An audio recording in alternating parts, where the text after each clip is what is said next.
Bom dia a todos. Quero dar as boas-vindas a cada um que veio celebrar conosco nessa manhã, homens e mulheres, jovens e as crianças, com a palavra bíblica de João, do capítulo 15, versículo 16. Isso é o lema dessa semana, que fez o que passa toda semana, que a gente pode refletir durante toda a semana. E lá diz assim: não foram vocês que me escolheram, pelo contrário, fui eu quem os escolhi, para que vão e deem fruto, e que esse fruto não se perca. Isso, a fim de que o Pai lhes dê tudo o que vocês pedirem em seu nome. Com essa palavra bíblica quero acolher e ao mesmo tempo também dizer: sejam bem-vindos à casa de Deus. Quem celebra não é o pastor, é a comunidade. O pastor orienta a sua comunidade. E aqui nós temos também uma palavra de orientação, onde diz assim que nós não escolhemos a Deus. Antes de nós tomarmos uma opção na nossa vida, antes de você dizer assim: eu quero seguir a Deus, Deus já te escolheu e ao mesmo tempo já te aceitou, já te chamou para perto dele. Que também essa celebração seja um momento de nós nos sentirmos chamados para mais perto de Deus. Amém. Podem sentar-se.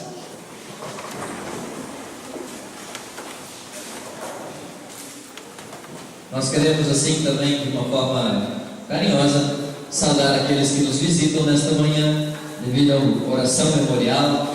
Tem pessoas de outras comunidades que vieram aqui também para esse momento importante, onde nós somos fortalecidos pelo Deus Todo-Poderoso, mas que Deus fortaleça cada um de nós através da sua palavra, não só aos que vieram para a oração memorial, mas a todos aqueles que vieram celebrar conosco. E desde já então também, sempre a nossa saudação, do tempo para cá, tem que ser também para as pessoas que de longe nos assistem através da internet, para eles também vai a nossa saudação. Nesse segundo domingo da Quaresma, chamado de Domingo Reministério pela Igreja, nós somos convidados a celebrar. Mas não podemos somente celebrar entre nós. Sozinhos somos apenas uma parte dessa celebração. Precisamos de Deus. Por isso nós queremos invocar a presença de Deus em nosso meio. Ele mesmo já se comprometeu conosco e prometeu que onde as pessoas estivessem reunidas em seu nome, ali Ele também estaria. Por isso nós damos início à nossa celebração em nome e na presença do Deus Todo-Poderoso, Ele que é Pai, Filho e Espírito Santo. Amém. Reunidos aqui como irmãos e irmãs, também lembramos que o nosso socorro vem do Senhor, que fez o céu e a terra. Ainda de pé, em sinal de humildade e de reconhecer as nossas falhas, nós queremos chegar a Deus confessando a Ele os nossos pecados. Ao final desta oração de confissão de pecados, todos participam junto, cantando: perdão, Senhor, perdão. Oremos. Eterno Deus, nos reunimos nesta manhã, neste momento, para ouvirmos a Tua palavra, que orienta a nossa vida e também orienta as ações que nós praticamos nesta terra. Tu bem sabes, Senhor, quem nós somos. Não somos pessoas más. Temos um coração bom, temos uma mente boa. Queremos Te seguir sempre, queremos estar ao Teu lado. Ao mesmo tempo queremos ser bons exemplos para as demais pessoas, principalmente, Senhor Deus, para os nossos filhos, filhas, netos e netas.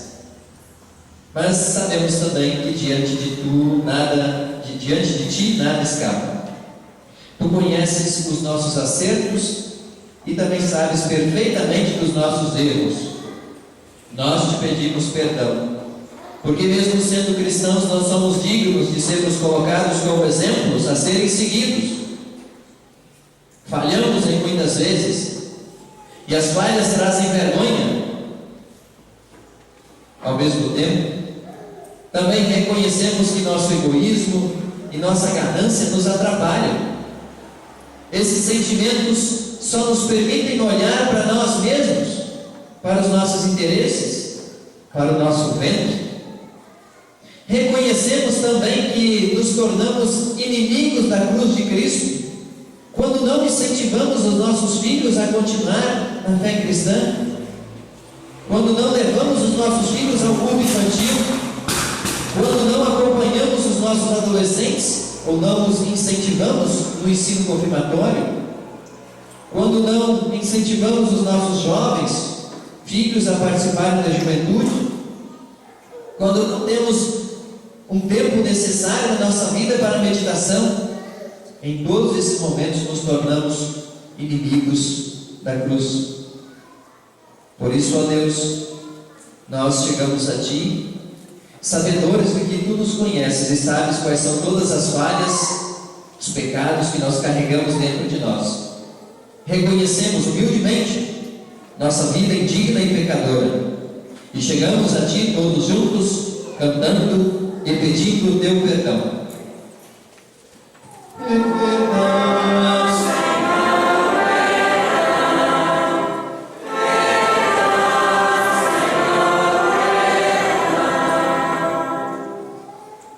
Deus ouve atentamente a cada um de nós.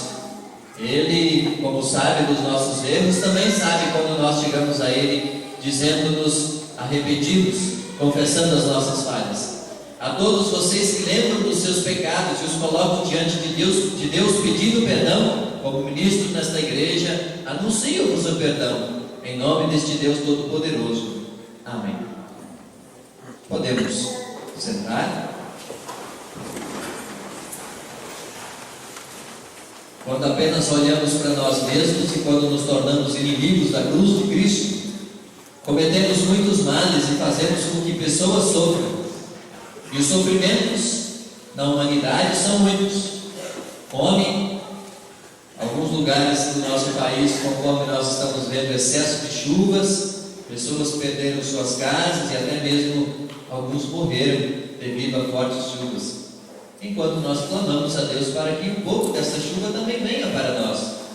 Mas agora nós queremos reconhecer os males deste mundo, clamar pela piedade de Deus sobre todas as situações de injustiça, e fazemos isso cantando um hino que já diz tudo: pelas dores deste mundo, ó Senhor.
Agradecer a Deus, porque Ele é um Deus presente.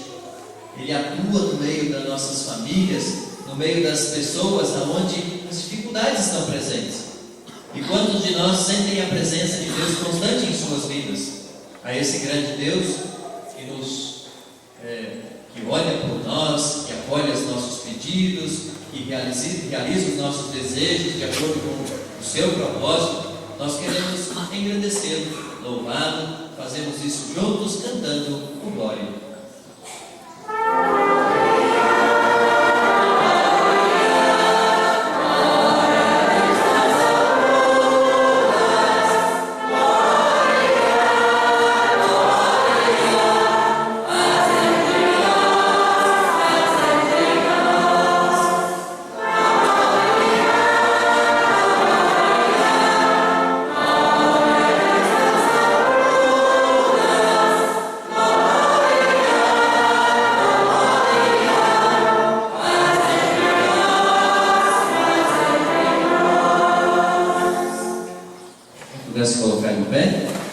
momento de oração, antes também de ouvirmos a palavra de Deus.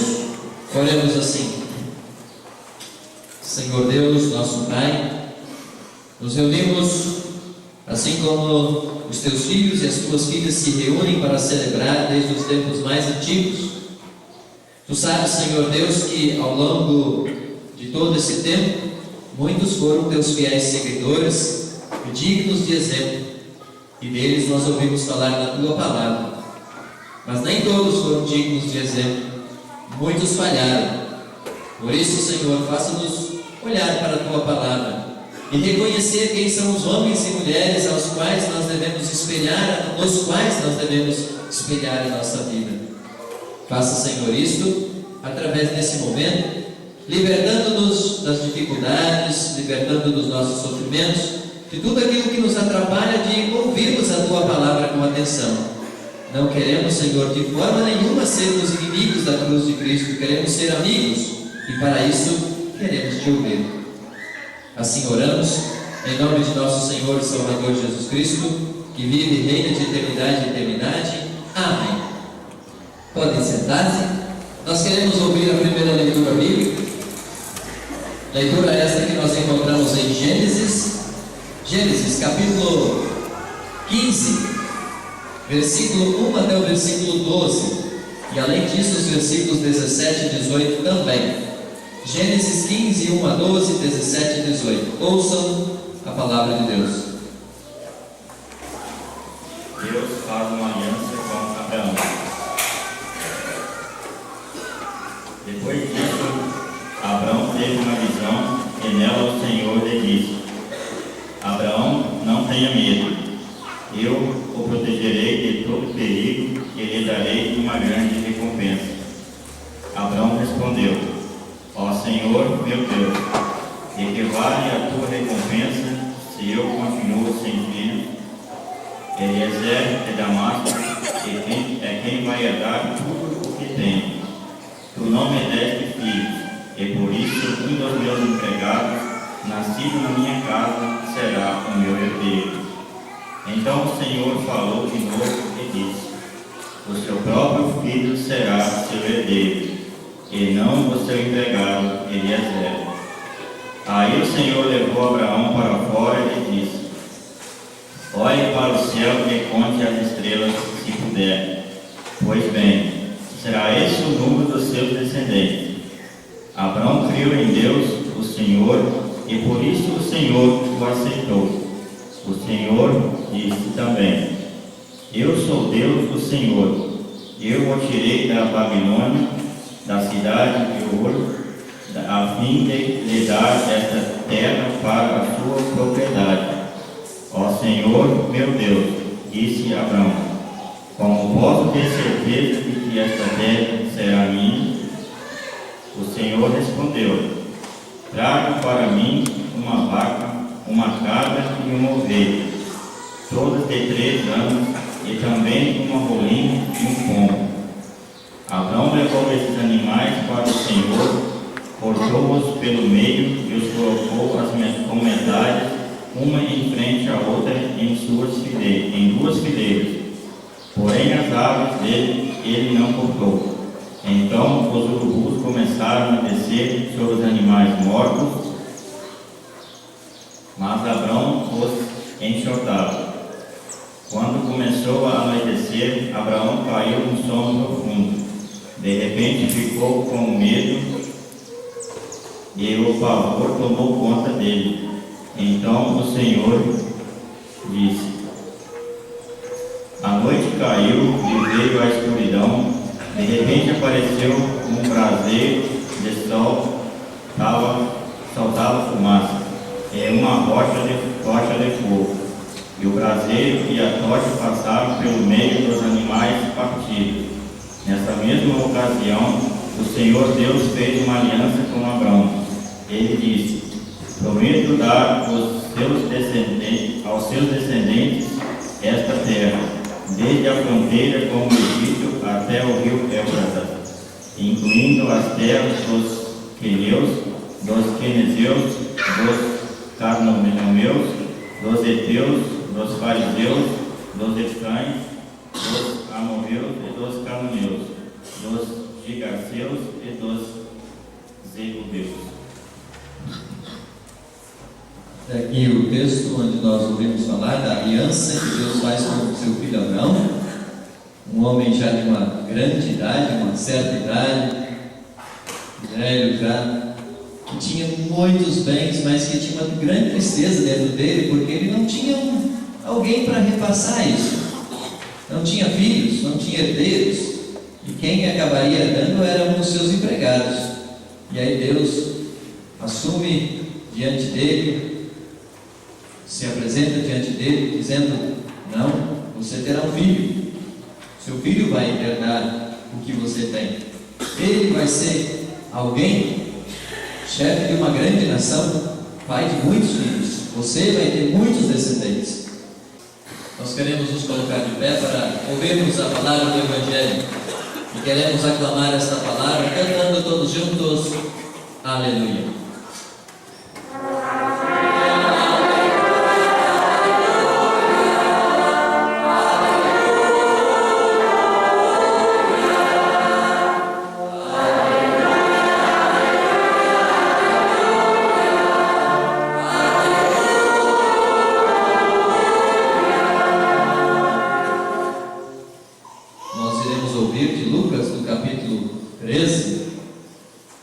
Versículo 31 até o versículo 35, Lucas 13, 31 a 35, passemos a ouvir.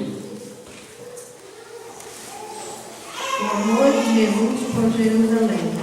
Naquele momento, alguns fariseus chegaram perto de Jesus e disseram: vai embora daqui, porque Herodes quer matá-lo. Jesus respondeu: vão e digam para aquela raposa que eu mandei dizer o seguinte: hoje e amanhã eu estou expulsando demônios e curando pessoas, e no terceiro dia terminarei o meu trabalho. E Jesus continuou: mas eu preciso seguir o meu caminho hoje, amanhã e depois de amanhã, pois um profeta não deve ser morto fora de Jerusalém. Jerusalém, Jerusalém, que mata os profetas e apedreja os mensageiros que Deus lhe manda. Quantas vezes eu quis abençoar todo o seu povo, assim como a galinha ajunta os seus pintinhos debaixo das suas asas, mas vocês não quiseram. Agora a casa de vocês ficará completamente abandonada. Eu afirmo que vocês não me verão mais, até chegar o tempo em que dirão: Deus abençoe aquele que vem em nome do Senhor. Até aqui a palavra do Evangelho. A comunidade pode tomar seus lugares. Graça e paz a vós outros, da parte daquele que é, que era e que há de vir, nosso Senhor e Salvador Jesus Cristo. Amém. Oremos. Deus, volta o teu rosto para cada um de nós nesse momento, onde nós nos encontramos para ouvirmos a tua palavra, tá? Que possamos permanecer sempre firmes na fé e no amor, seguindo os teus caminhos de vida e salvação. Dá que aguardemos nosso Senhor vivendo de acordo com a tua vontade. Assim oramos. Amém. Podem sentar-se. Querida comunidade, o texto bíblico que nós queremos refletir hoje vem de Filipenses, é o texto indicado para esse domingo. Então é de Filipenses capítulo 3, o versículo 17 até o capítulo 4, versículo 1.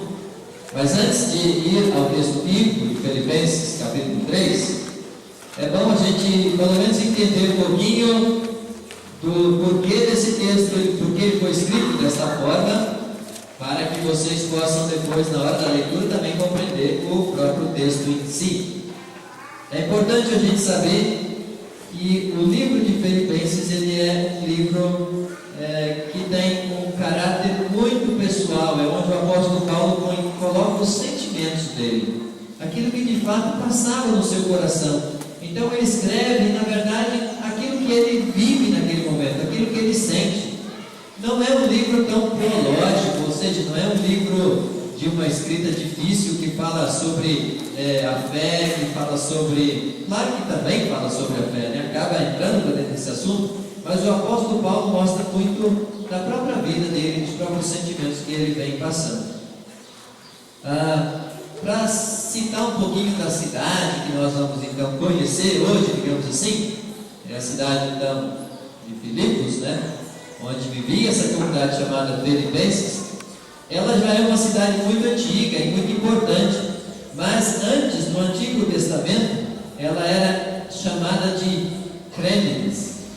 Então era uma cidade conhecida bem antes de Jesus Cristo, já conhecida na época dos profetas, porém não tão falada. Por quê? Porque ela não fazia parte da Ásia, ela não fazia parte ali da Galileia, da região onde Jesus andou, mas era uma cidade da Europa, era uma cidade daquilo que a gente hoje conhece por Europa. Então é uma cidade distante, porém muito importante. Essa cidade, ela era muito cobiçada por todos os impérios. No ano 360 antes de Jesus Cristo, um homem chamado Filipe II, que era o pai do Alexandre Magno, ele veio com seu exército, um exército macedônico, e conquistou essa cidade. Então, até o ano 360 a.C., essa cidade chamava Crêmenes. Mas depois do ano 360, como ele conquistou, ele pegou o nome dele e deu o nome dele para a cidade. Como o nome dele era Filipe II, a cidade passou a se chamar Filipos. E ali então surgiu a comunidade de Filipenses. Mas só que como era uma cidade cobiçada, é claro que não ficou sempre na mão dos macedônicos.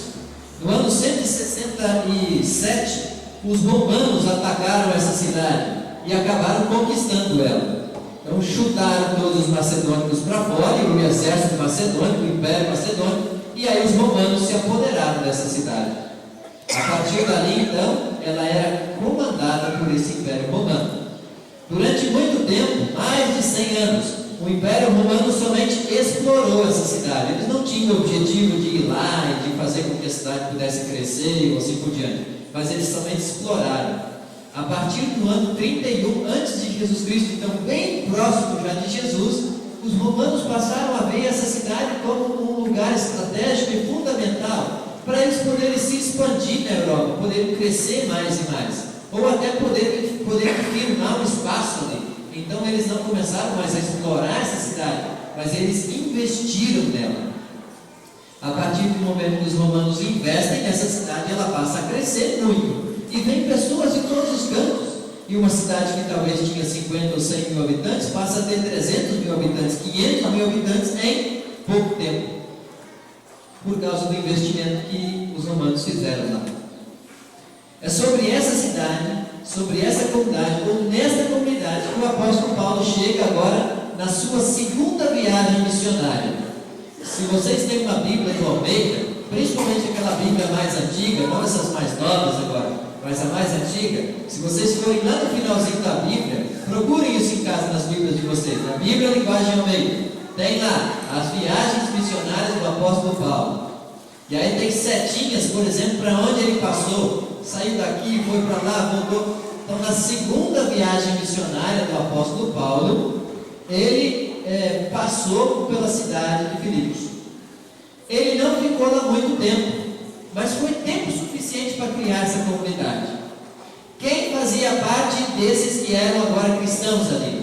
Eram pagãos, gente que veio do paganismo, então que não acreditavam em Deus, que entraram para dentro do judaísmo, se tornaram judeus, e aí passaram a acreditar em Deus, e que depois do judaísmo vieram para o cristianismo, passaram a acreditar em Jesus Cristo. Esta era a comunidade composta lá. Mas a comunidade sofria muito, havia pensamentos diferentes, assim como hoje também tem pensamentos diferentes. Mas o que aparece no texto é que há uma certa radicalidade também nessa cidade. Quando ela foi escrita? Quando que esse texto, essa carta foi escrita? Não se tem assim certeza. Foi existem 2 anos, e num desses 2 anos a carta foi escrita. Porque essa carta foi escrita quando o apóstolo Paulo estava preso, ele estava na prisão. E aí é interessante nós olharmos para isso, até mesmo para entender o nosso texto bíblico. Ele está preso agora. Se o apóstolo Paulo está preso na cidade de Éfeso, porque ele ficou muito tempo preso em Éfeso, então essa carta foi escrita no ano 54 ou 55 depois de Jesus Cristo. Se ele estava preso em Éfeso. Se ele esteve preso em Roma, que foi o segundo lugar onde a Bíblia destaca que ele esteve preso, aí sim a carta foi escrita no ano 63. Então, se ele esteve em Éfeso, 54, 55. Se ele esteve preso em Roma, 63 foi o ano que a carta foi escrita. Tem importância isso? Talvez não tenha muita importância, mas o fato dele estar preso no momento onde escreve a carta vai ser fundamental para a gente poder compreender o texto bíblico que nós vamos agora, nesse momento dele. Então peguem as Bíblias de vocês, Filipenses capítulo 3, versículo 17, até o capítulo 4, versículo 1, lá diz assim: meus irmãos, continuem a ser meus imitadores, e olhem com atenção para os que vivem de acordo com o exemplo que temos dado a vocês. Já disse isso muitas vezes e agora repito, chorando. Existem muitos que, pela sua maneira de viver, se tornaram inimigos da mensagem da morte de Cristo na cruz.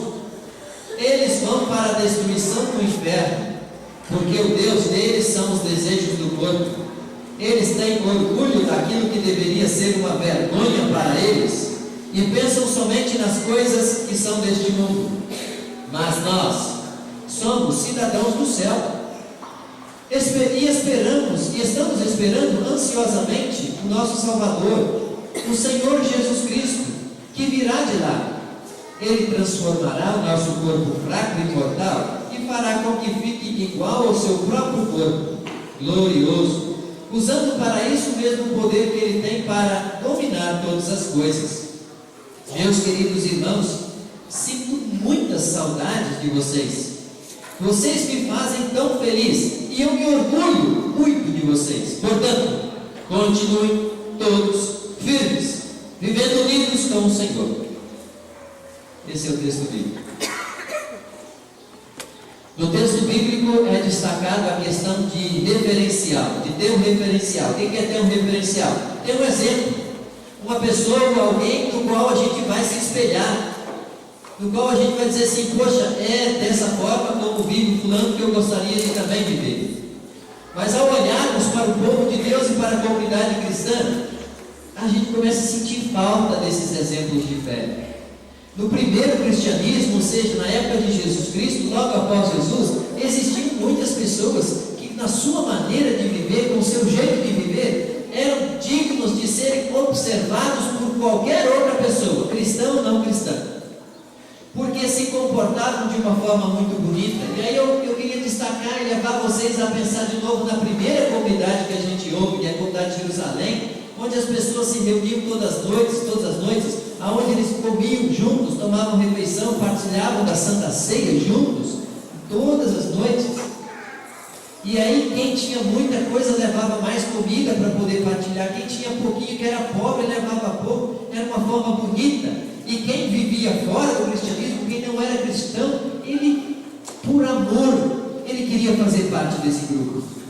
Gente, como que eles queriam também fazer parte dessa comunidade? Porque eles se abraçavam, porque eles se uniam, eles não ficavam se xingando,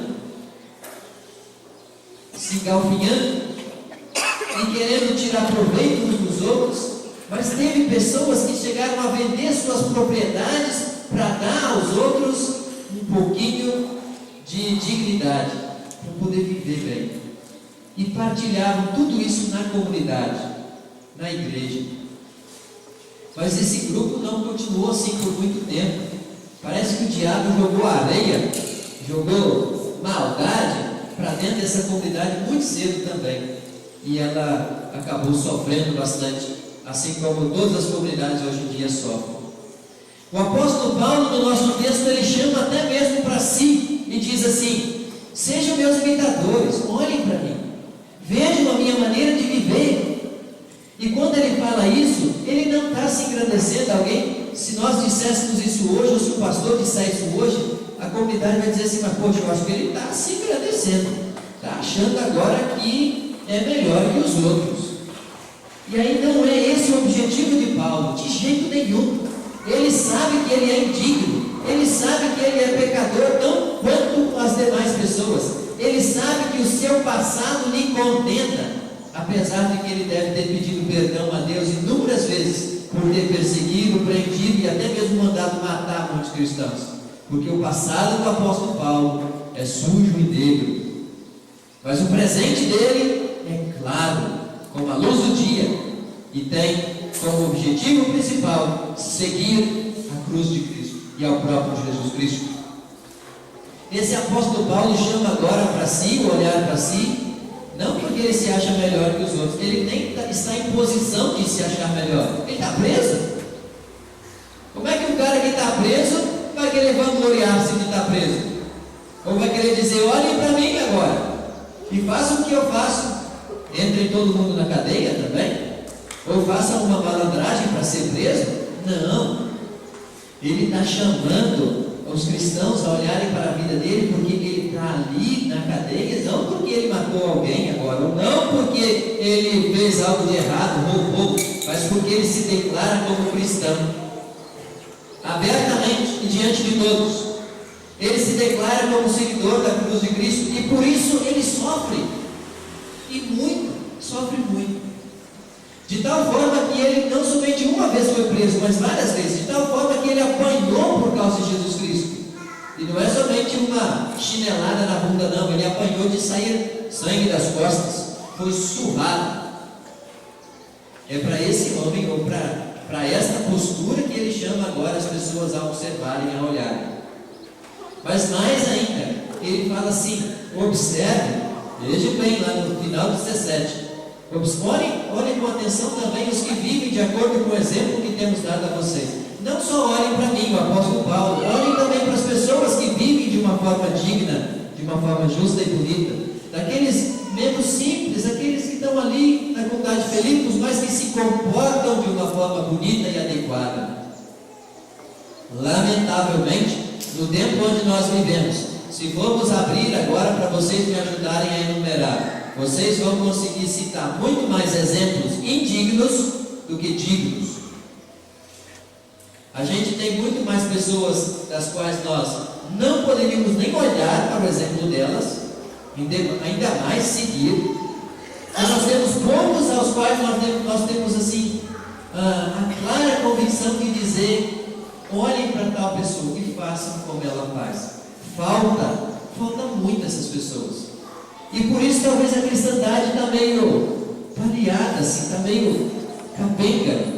Porque quando a gente acha que alguém se destaca, rapidamente se percebe e se acham diversos erros que a pessoa pratica, e erros que, claro, todo cristão pode fazer, claro que pode, mas não deveriam fazer parte do ser cristão.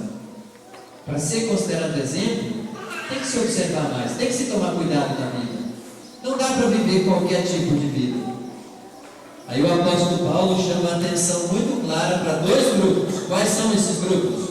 Os que se mostram contrários à cruz de Cristo e aqueles que somente ficam olhando para o seu próprio umbigo. Na Bíblia do Almeida diz assim: os que olham para o seu ventre, os que apenas enxergam o seu ventre, que apenas conseguem olhar para si mesmo. O apóstolo Paulo destaca agora duas coisas que ele pega com mais firmeza. Primeiro, ele fala daqueles que são contrários à cruz de Cristo. Quem será que é contrário à cruz de Cristo? Na época do apóstolo Paulo, nesse texto especificamente, ele está falando de um grupo que veio do judaísmo e que agora não estão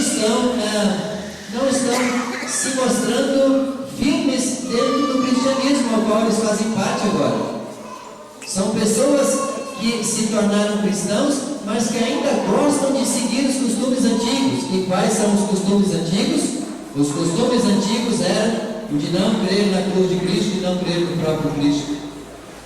Então, com medo de sofrer represálias do imperador e das pessoas poderosas da época, eles eram cristãos, mas cristãos que não se demonstravam diante dos demais. Eles eram cristãos recuados, escondidos, e no meio das pessoas eles se mostravam judeus.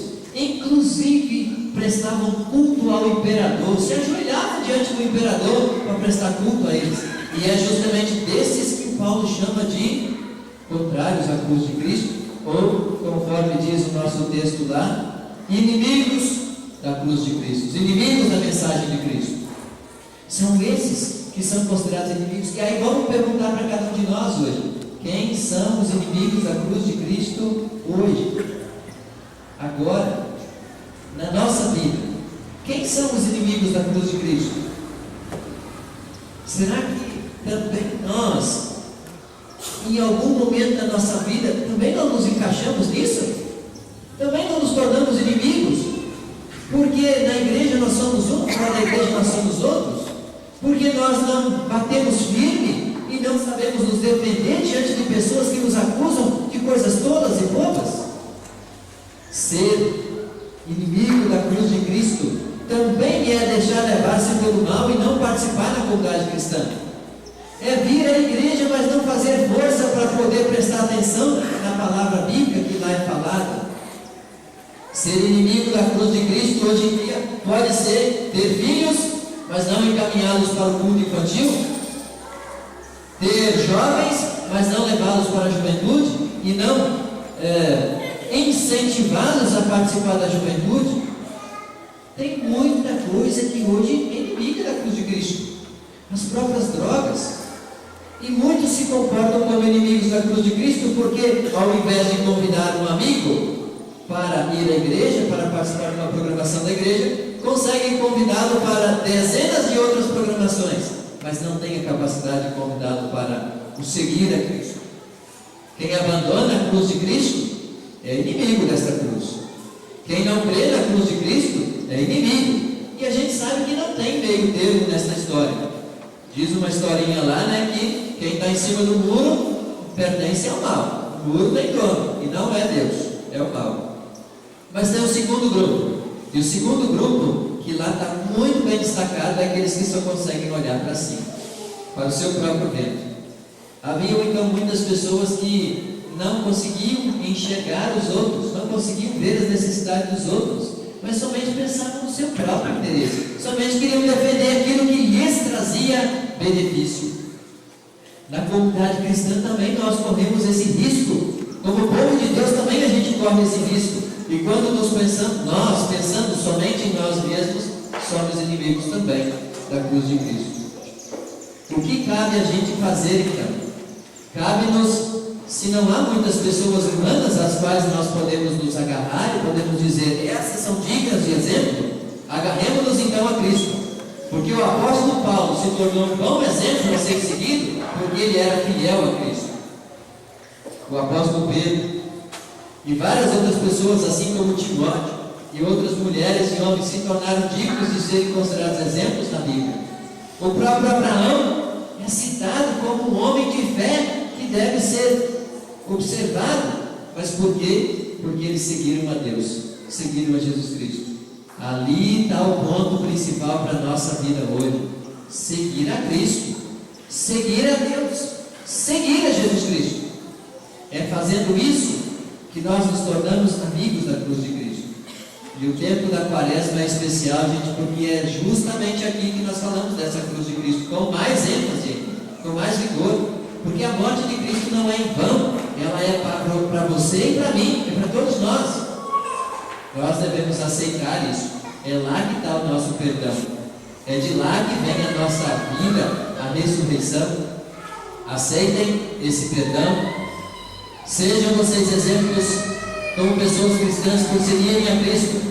Participem da vida da comunidade, porque é lá que nós nos fortalecemos no seguir a Cristo, na vida da comunidade. Coloquem os dons à disposição, ouçam a palavra de Deus, participem da Santa Ceia, que é o sacramento que nos fortalece.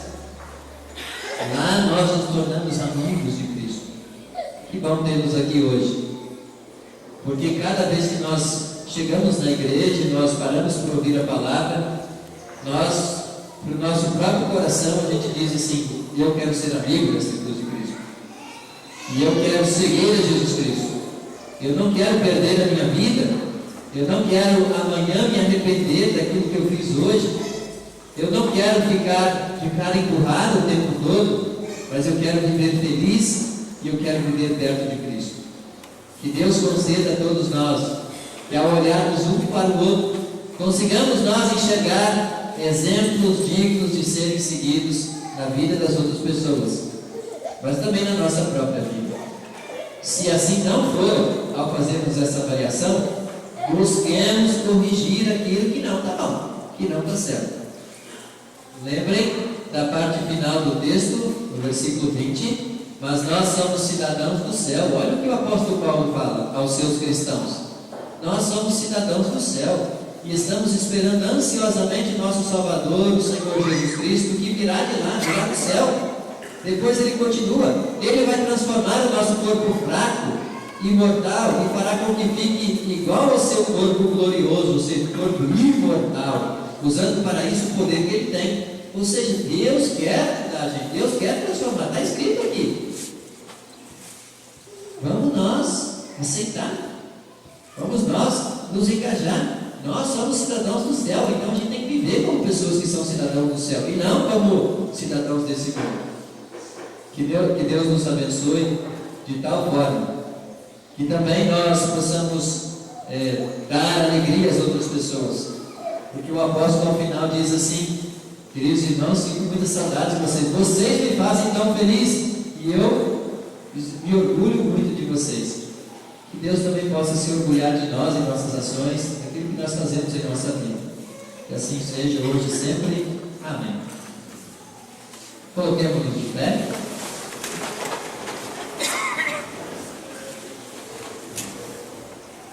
Oremos. Senhor Deus, nosso Pai poderoso, diante de Ti nós estamos após ouvir a Tua palavra.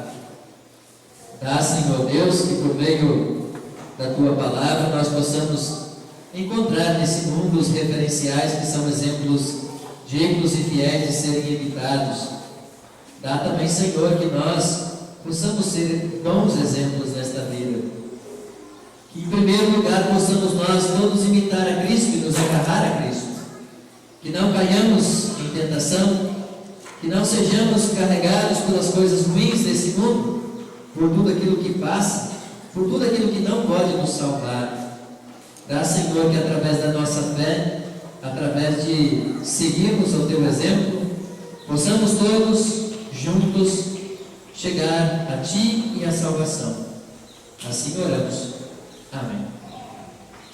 Nós queremos agradecer de forma muito carinhosa a todos aqueles que lembraram de trazer alimentos aqui. Conforme o nosso boletim, vão ser destinados para o hospital sempre precisa, e nós temos aqui no nosso meio pessoas que trabalham no hospital e sabem disso, então que isso é importante e necessário. Então, obrigado a todos aqueles que vieram aqui trazendo as suas caixas, suas sacolas, seus produtos para serem então repassados no hospital. Recebamos a bênção de Deus. Quem quiser estender as mãos. Que o Senhor vos abençoe e vos guarde. Que o Senhor faça resplandecer o seu rosto sobre vós e tenha misericórdia de vós. Que o Senhor sobre vós levante a sua face e assim vos dê a sua paz. Que vos abençoe o Deus Todo-Poderoso, Pai, Filho e Espírito Santo. Amém. Ide, irmãos, na paz do Senhor Jesus Cristo, e até que voltemos a nos encontrar, que Deus vos guarde na palma de sua mão, cuidando de vossas vidas, cuidando da vossa cristandade. Amém. Um bom dia a todos, uma boa semana.